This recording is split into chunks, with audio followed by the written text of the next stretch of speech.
Hi, my name is Marie and I joined the Peel family 2 months ago. So they're giving me homeworks and today's assignment is to go with you through the workflow of getting ready to use 3D entities to design from in a CAD software.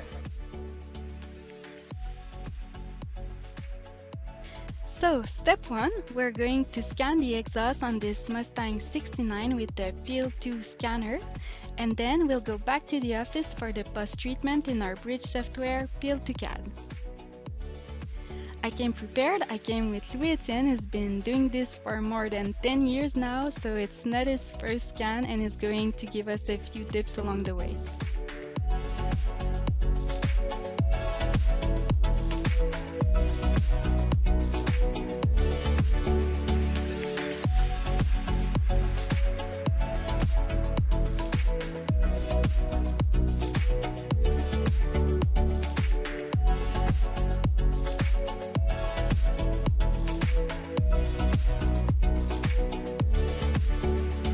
The scanner creates a live mesh for us, and now we're going to save it as is as an STL file.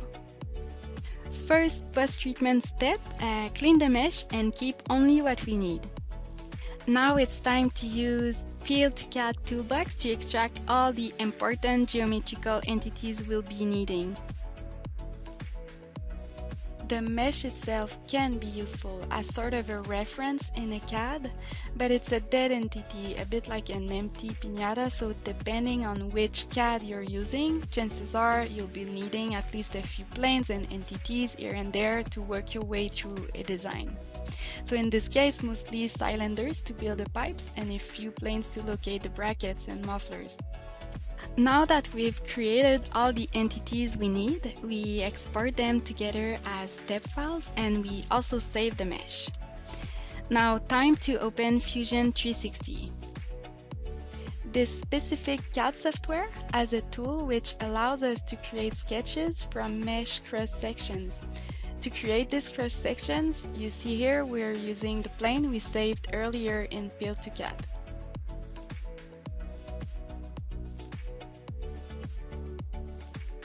So here you can see how the mesh can still be useful as a reference to sort of design around.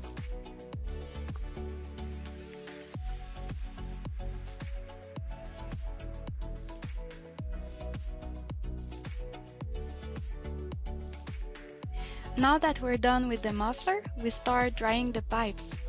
The way we're doing it is we create straight lines using the axis of the cylinders we've created in Peel 2 CAD. Then we create a few polylines and we make sure that they are aligned with the axis.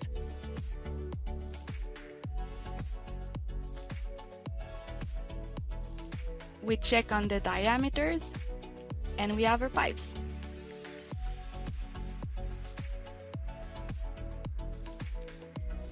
Very similar process for all the small brackets. Since many of them are the same, we can copy, paste and just move them to the right locations. And there you go. We now have a complete 3D model of the exhaust.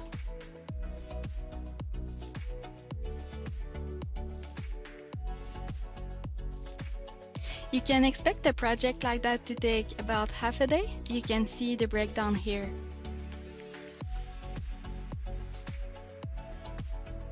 Thank you for watching. And if you